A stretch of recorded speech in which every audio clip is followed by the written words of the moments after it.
It's the Joseph Bristol Show. Welcome to another episode of the Joseph Bristol Show. On today's episode, we're just going to do a movie review. We're going to get right into that. Other than the movie review, as far as the personal information is going about, I'm still working on the book. I'm really trying to get that done. I've just been real focused on school. The website's back up if you haven't noticed. I'm going to get back to the daily blog. We're gonna get that back up and going. The store is currently under construction. I'm speaking with my website hosting company about the technical difficulties. So the store will be back soon. Oh yeah, catch me out there in Atlanta at the end of this month at the Black Wall Street Expo out there in Atlanta, Georgia. I'll be out there. Today's movie that we're reviewing is going to be Judas and the Black Messiah. Alright, so this is a 2.5-hour movie. Right, I don't know what the description says about the movie. I'm gonna have to start adding that in these reviews. The description and I guess the director. I guess I have to do it that way. But so Judas and the Black Messiah. It's on HBO MAX. That's the thunder. It's storming out here. It's raining bad. But it's a 2-hour movie. It's on HBO MAX. Right, and it was amazing. The movie's about Fred Hampton. It tells basically the story of his life, how he, who he is, or really not even really the story of his life. I guess really more so just tells the story of his death as opposed to his actual life. It talks about his death, some of the things that he did within the Black Panther Party. It talks about basically the main thing of the movie is power to the people. Power to the people. I think the messaging in this movie is very powerful, and we all should really take note of what the movie is trying to say to us. Really what Fred Hampton had been fighting for and trying to say. And Fred Hampton was a Black Panther who looked up to Huey P. Newton. Huey P. Newton, who was also a Black Panther, actually one of the founders of the Black Panther Party. So he looked up to him, and both of these guys are really inspirational people. Both of these guys are guys that I feel very passionate about. Martin Luther King, Malcolm X. I feel. I'm not really sure how to describe how I feel about them. It's kind of jealousy and envy in the sense that these are men that knew why they were here, why they were alive, their purpose on this earth. They knew what they wanted to do, you know what I mean? And they did it. Like, they did it. There was no ifs, ands, or buts about it. In the face of death, they did what they believed they came here to do. And that is something that sometimes I feel jealous and envious of, that, you know, there are people that know what they're here to do, and they're able to just focus and narrow-mindedly do that thing and pursue that thing. That's a powerful thing, man.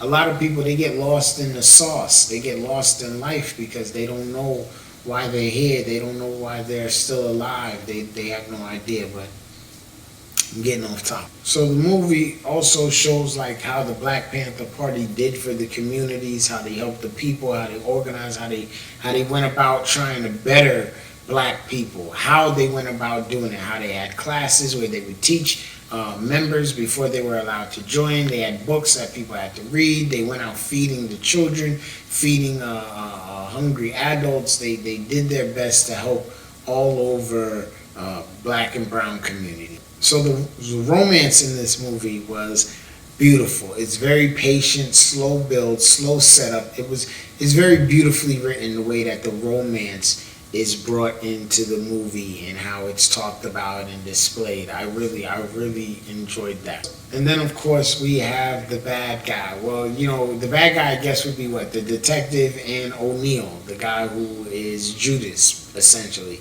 And I'll just say that there really are people like O'Neill. There really are people like that, because watching the movie, I'm thinking about this guy and I'm like, yeah, I know you don't want to go to prison, but at the same time you was committing the crime. And in the movie, it's not like they say he had kids or anything. So, I mean, not to say prison is anything nice, but bro, you could have went up, did your time, jumped out, and moved on with your life. Like, is it really worth, destroying a movement that you can see is actually trying to better people, trying to better your own people? So, I don't know, man. It's really people like O'Neal, and when you watch the movie, you'll see what I'm talking about. Now, in the movie, there's a scene, right, where the federal agent who's trying to bring down Fred Hampton, his boss is talking to him, and he's asking him about his daughter, and he basically asks him, what is he going to do the day his daughter brings home a young Negro, as a spouse, as a man that she want to be with. And he's like, that's not going to happen, and things like that. But there's a line that the boss says to the FBI agent. He says, 1 hour and 9 minutes and 25 seconds into the movie, he says, our entire way of life will be gone. Rape, pillage, conquer. You follow me? And when he said that, I was like, wow. It is a perfect description of truly what white supremacy is. Just white people afraid that what they did to other groups of people, those people are going to do back to them. That's ultimately all white supremacy is. That's all these white people are afraid of. That's why they're going on these rampages and burning things down and gunning people down. So the movie, in and of itself, amazing movie. I'm talking, everyone should watch it. Amazing movie. If we're talking 10 stars, I'm gonna 5 stars. If we're talking 5 stars, this movie to me by far gets a 4.5. 4.5. It was an amazing movie. Matter of fact, it's a 5. This movie gets a 5. I liked everything about the movie. I liked the writing, the dialogue. Only thing I didn't like about the movie, I'm not gonna lie, it's a huge talking movie, a lot of talking. So when you're watching it at home, make sure you got good sound quality so you can actually hear. But it doesn't go from talking to action and gunfire, in the blink of an eye. But it ain't slow neither. So you'll be adjusting the volume. But the talking was a little bit too low to me. They may have needed to add in subtitles or something with the talking, because I could, the talking needed to be a little louder. But at the end of the day, it was a great movie. I think everybody should watch it. It's on HBO MAX. 2-hour movie, Judas and the Black Messiah. Amazing movie about Fred Hampton and the Black Panther Party. And I think that everyone should watch it. It's a great movie. It's really good. And thanks for watching another episode of the Joseph Bristol Show. Let's all remember, man, we all out here just trying to do the same thing. Just be happy and survive. Y'all stay blessed. Leave a comment below. Make sure you like and subscribe. Make sure you like and subscribe.